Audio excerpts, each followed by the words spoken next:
Assalamualaikum warahmatullahi wabarakatuh.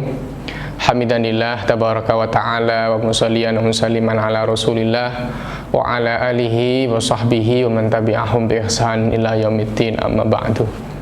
Berbicara tentang almarhum al-maghfurlah Kiai Haji Muhammad Bisri Syansuri, beliau adalah pendiri Pondok Pesantren Denanyar atau Mambaul Ma'arif, Jombang. Selain mengasuh pesantren, beliau itu juga merupakan kiai yang organisatoris, kiai yang aktif di dalam dunia pergerakan dan politik. Semasa hidup, beliau itu termasuk tokoh yang ikut berperan di dalam pendirian Nahdlatul Ulama, ikut berproses di dalam Nahdlatul Ulama. Di NU sampai akhir hayat beliau menempati posisi sebagai Rois Am, yang mana sebelumnya Rois Am itu dijabat oleh Kiai Wahab Hasbullah. Kiai Wahab wafat, kemudian dilanjutkan oleh Kiai Bisri Syansuri. Sebelumnya lagi, sebelum Kiai Wahab itu Rois Akbar Hadratus Syekh Hasyim Asy'ari. Kiai Bisri lahirnya di Tayu, Pati, Jawa Tengah. Kemudian beliau nyantri di Kajen, di Lasem, dan beberapa wilayah sekitar itu. Kemudian beliau menimba ilmu kepada Syekhona Khalil di Bangkalan, Madura. Nah, saat nyantri di Syekhona Khalil itulah beliau bertemu dengan Kiai Haji Abdul Wahab Hasbullah yang kemudian menjadi sahabat karib beliau. Dari Bangkalan, beliau sempat nyantri di Rembang, lalu melanjutkan nyantri lagi ke Tebu Ireng kepada Hadratus Syekh Hasyim Asy'ari, yang mana Kiai Hasyim Asy'ari itu juga santrinya Syekhona Khalil. Setelah beberapa lama, beliau di sana juga sama Kiai Wahab.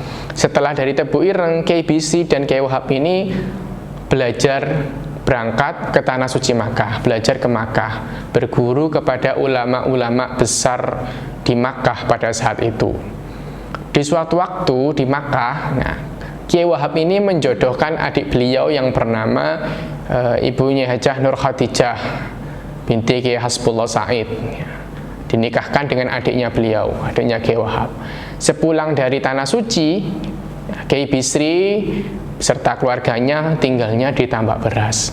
Barulah beberapa tahun kemudian beliau oleh Kiai Hasbullah diberikan tanah di Denanyar.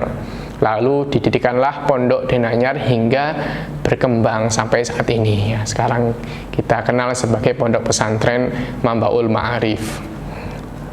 Kemudian persahabatan antara Kiai Wahab Hasbullah dan Kiai Bisri Syansuri ini sudah dimulai ketika keduanya memang masih sama-sama mondok, masih sama-sama nyantri.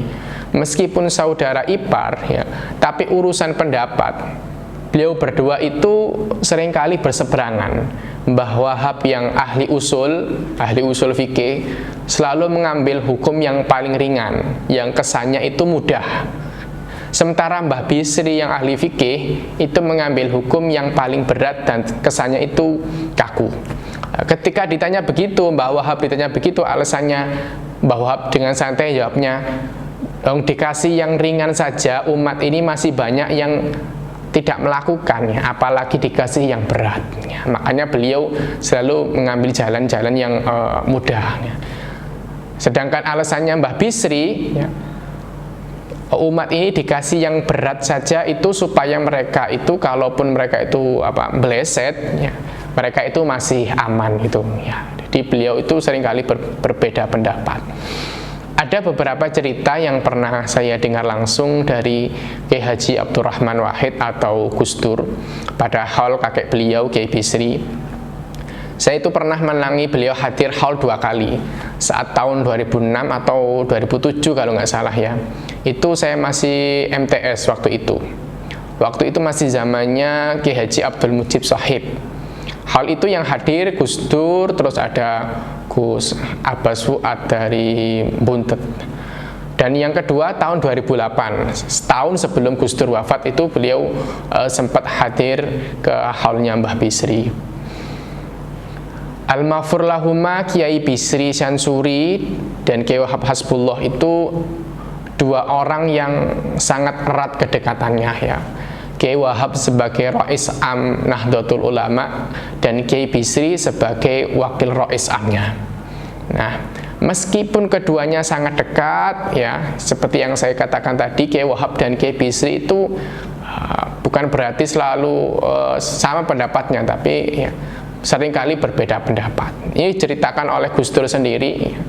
Dulu di Denanyar itu dilaksanakan Basul Masail yang diikuti oleh banyak sekali kiai di kediamannya Kiai Bisri. Pada suatu masalah terjadilah perdebatan sengit antara Kiai Bisri dan Kiai Wahab. Saking sengitnya itu mereka sampai berdiri, sampai gebrak-gebrak meja gitu, kalau ceritanya Gus Dur gitu ya. Nah, perdebatan itu nggak selesai-selesai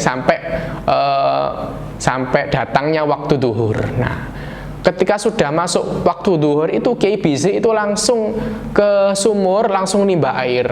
Nimba air buat apa? Buat wudunya Kiai Wahab. Soalnya Kiai Wahab itu enggak suka wudu di bak mandi. Ya, wudunya itu selalu di air yang dipancurkan dari sumur. Nah, begitu pula Kiai Wahab itu juga ngambilkan air untuk Kiai Bisri. Nah, itu di tempat wudu. Nah, itu terus berlangsung juga di masjid. Mau sholat duhur, Kiai Bisri sama Kiai Wahab ini saling mempersilahkan untuk menjadi imam. Nggak ada yang mau jadi imam, monggo silakan ya. Kiai Wahab nggak mau, Kiai Bisri nggak mau. Akhirnya Kiai Bisri sendiri yang akhirnya mengalah ya. Kemudian saling mempersilahkan, Kiai Bisri akhirnya yang menjadi imam, malah jadi imam.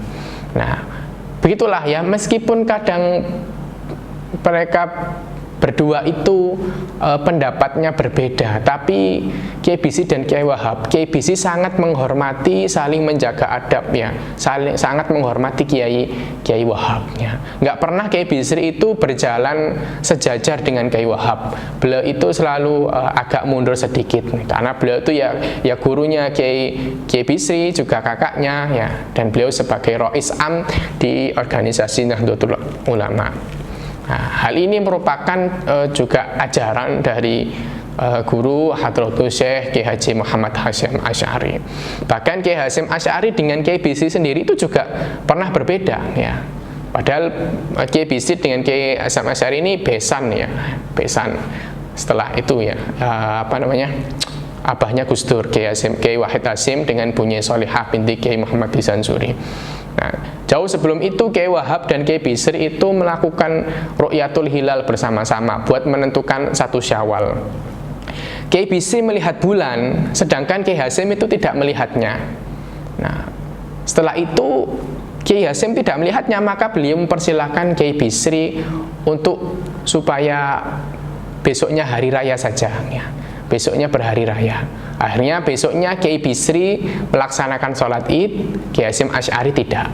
Meskipun seperti itu, besoknya itu Kiai Bisri itu setelah sholat id langsung riayan ke Kiai Hasyim Asy'ari, naik becak bersama Ibunya Nur Khadijah dalam keadaan seperti orang yang berpuasa loh. Begitulah para ulama, para pendiri NU zaman dulu ya, beliau itu saling menghormati, saling menjaga adab satu sama lain ya, meskipun berbeda pendapat ya.